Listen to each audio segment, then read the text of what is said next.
Frankfurt नाम से विख्यात फ्रैंकफर्ट am माइन शहर के पास हाटर्सहाइम में सबसे ऊंची इमारत चर्च टावर है। यहाँ करीब 30,000 लोग रहते हैं। शहर के टाउन हॉल में भविष्य की योजना बन रही है। और अब हम स्मार्ट सिटी और डिजिटलाइजेशन के दौर में हैं और हमें खुशी है कि इस इलाके में सबसे पहले ये काम हमने शुरू किया है। इनका इशारा शहर के एक किनारे पर बने नए डाटा सेंटर से है। इस पर करीब 2 अरब यूरो का खर्च आया है। इतने पैसे में 2 आधुनिक कार फैक्ट्रियां बन सकती हैं। मेयर क्लाउस शिडलिंग जर्मनी में डाटा सेंटरों के राजा हैं।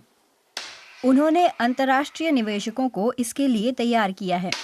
3 नए डाटा सेंटर बनाने की योजना बनी है। ये शहर के सरकारी खजाने में बहुत सारा कारोबार टैक्स लाएंगे।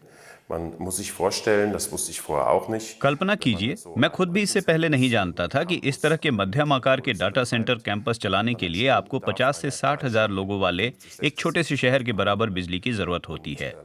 इनके लिए अहम जरूरतों में है कि क्या बिजली है। इसके साथ ही ये भी अहम है कि क्या आप फाइबर ऑप्टिक कनेक्शन मुहैया करा पाएंगे। डाटा सेंटर का निर्माण राइन और माइन नदियों पर बसे इलाके में इन दिनों जोरों पर है। ऑपरेटर सुरक्षा और ईमानदारी को काफ़ी अहमियत देते हैं। आखिरकार बैंक, इंश्योरेंस कंपनियों और सोशल मीडिया चैनल के करोड़ों संवेदनशील आंकड़े इंटरनेट युग की इन बेहद सुरक्षित तिजोरियों में जमा रहते हैं।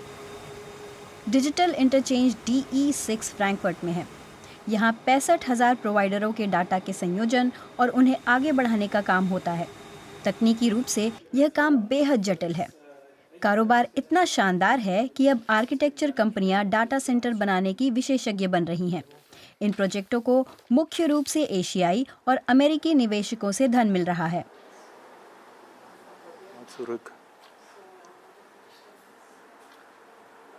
हमारा काम उन लोगों से है जो जर्मनी में इस तरह की परियोजनाओं के विकास में निवेश कर रहे हैं। इसी बीच कई नई कंपनियां आ रही हैं।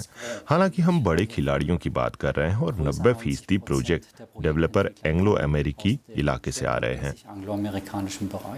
एक नया डाटा सेंटर हनाऊ के इस पूर्व सैनिक छावनी में भी बनने जा रहा है, जिसके लिए सिंगापुर के सरकारी पेंशन फंड ने पैसा दिया है।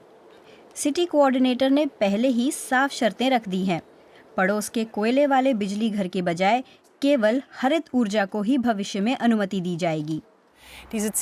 इन लक्ष्यों की शर्त ये है कि मसलन 80% ऊर्जा अक्षय स्रोतों से आनी चाहिए, और वो भी निर्माण का पहला चरण शुरू होने तक, जैसे कि 2024 में पहला सेंटर शुरू होने तक। और फिर अगले 5 साल में 100% ऊर्जा अक्षय स्रोतों से आनी चाहिए। स्थानीय ऊर्जा कंपनी के प्रमुख मारियो बेक के लिए यह एक बड़ी चुनौती है। जिस डाटा सेंटर की योजना बनी है वह हनाऊ शहर की तुलना में 2 गुनी बिजली खाएगा। हनाऊ करीब 1 लाख बाशिंदों और बड़ी औद्योगिक कंपनियों का शहर है।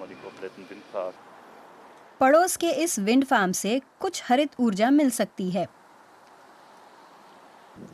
पुराने पनबिजली घर के लिए भी इसका एक नया मतलब है।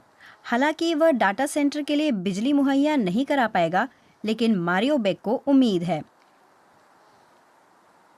डाटा सेंटर ऑपरेटरों की भारी मांग के कारण हरित ऊर्जा की परियोजनाओं को पूरा करने के बहुत से मौके आएंगे, और वो भी बिना किसी सरकारी सब्सिडी के, क्योंकि डाटा सेंटर के ऑपरेटर और इसके साथ ही दूसरे ग्राहक अक्षय ऊर्जा के लिए सीधे ऊर्जा की खरीद के करार करेंगे। फिर वहां प्रतिस्पर्धा भी होगी। फ्रैंकफर्ट अब तक जर्मनी का आर्थिक केंद्र रहा है। बहुत जल्द यह डिजिटल इंफ्रास्ट्रक्चर का हब बनने जा रहा है।